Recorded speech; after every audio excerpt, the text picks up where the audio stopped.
Antifa's an idea, not an organization. Oh, you got it. Not militia. That's what his FBI director said.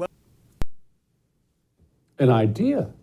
Antifa's just an idea. That is interesting. I can't wait to hear what Andy has to say about that. Joining me now, my friend Andy No, senior editor at the Post Millennial. He also wrote the book called Unmasked, with a little inside baseball on Antifa. Andy, did you write an entire book about an idea?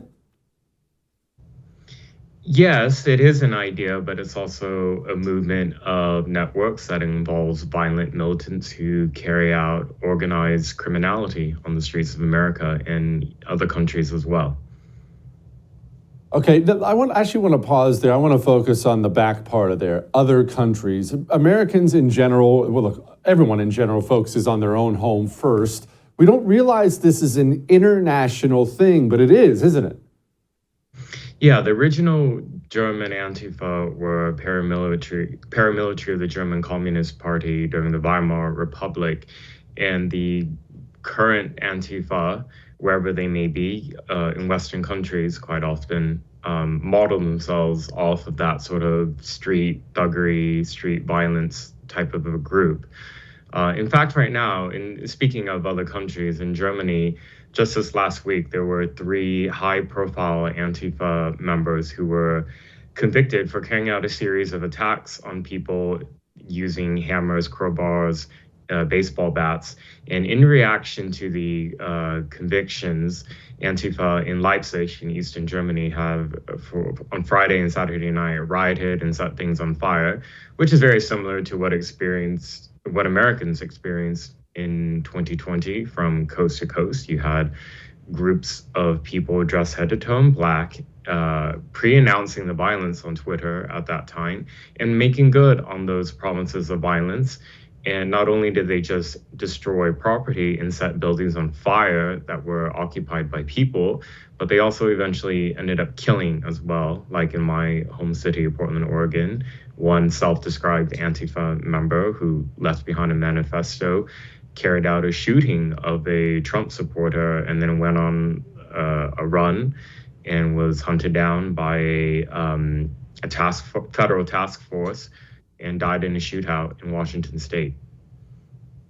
I remember that like it was yesterday. By the way, if you want to know a little more about that Antifa history, I write about it too. The Germany, the Weimar, direct links there. By the way, Andy, these people, I realize that they're separate cells, like many terrorist organizations, but can you describe who are they? What's the mentality of these people? Are they homeless people? Are they rich kids? Are they white, black, Indians? Are they Christians? Are they atheists? Who are these people? Who does this? The ideology of Antifa is atheistic, unsurprisingly. I mean, their MO is to carry out acts of violence against their political opponents. And they do that through brainwashing their ideologues to view the other side as less than human, whose lives are worthless and therefore can be beaten on the head with a bike lock or a crowbar or shot to death. And they celebrate those types of actions. The ideology is anarchist communism. And these are violent, revolutionary leftists, is how I would summarize it. This isn't necessarily a news story. America in the 60s and 70s had already dealt with communist revolutionaries who did things like kill people, kill law enforcement, engaged in all sorts of organized criminality. I'm talking about like the Weather Underground and other communist terrorists.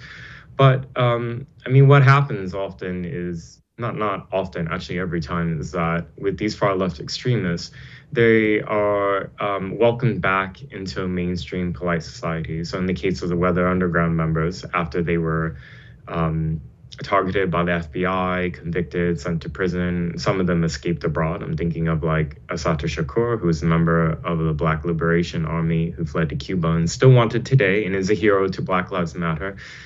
These people are seen as heroes. They went back into academia to brainwash more generations of leftists that we see today. And, going back to what Biden said about Antifa is an idea, the FBI said Antifa is an idea, that's part of the picture, but ideas can be really, really dangerous. I mean, worldwide global jihadism is, you could argue an idea, but they killed hundreds of thousands of people over many decades now in the West, in the Middle East, in Africa, all over the world. So don't underestimate the extremism of a movement just because it is organized around an idea. I mean, terrorists organize around ideas.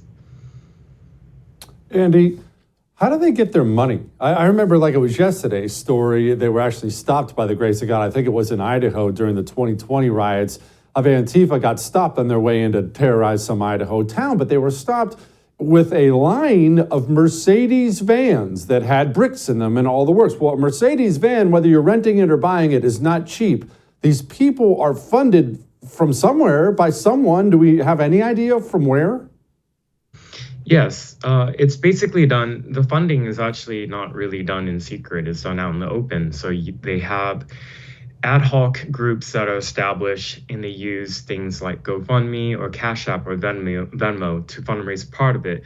But a lot of them actually rely on registered nonprofits. So in Atlanta right now, prosecutors in Georgia just last week on the 31st of May carried out a raid and made 3 arrests of 3 members of the Atlanta Solidarity Fund. And those 3 suspects have been charged with money laundering and charity fraud. I looked at the affidavit. Prosecutors alleged that they did money laundering in the tens of thousands of dollars. Now, this organization is Antifa linked. You can see it all over in their ideology.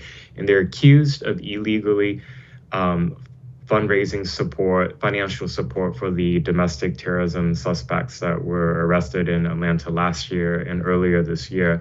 So a lot of this money is funneled through and fundraised through tax-free non-profit groups done right under our noses, often with the blessing of politicians. Politicians, either knowingly or not, will sometimes even promote the links to these extremist groups.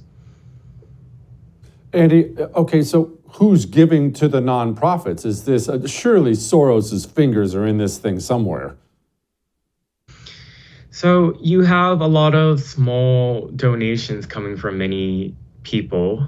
And I mean, by small, I mean, they're not insignificant. You're looking at hundreds and thousands of dollars being donated on an individual level, which adds up.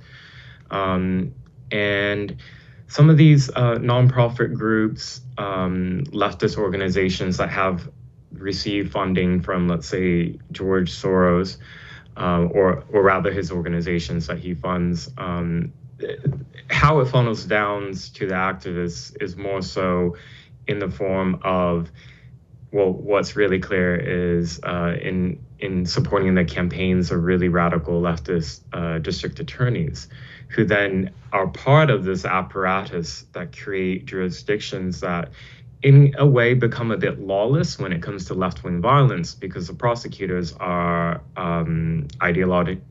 ideologues to so-called progressive causes and will choose to not pursue left-wing political violence. And this has caused so much violence and destruction in cities like Portland or Seattle. I mean, I can go on and on, but the Soros money is just one part of the component. It's a big part because really it's prosecutors who choose really to go after criminals or not, criminal suspects or not. And at least in the case of Portland, during the riots of 2020, there were a whole list of riot-related crimes, felonies, that were decriminalized as an official policy under the leftist prosecutor that came in, Mike Schmidt, who still is in office today. Yeah. Andy, appreciate you, man.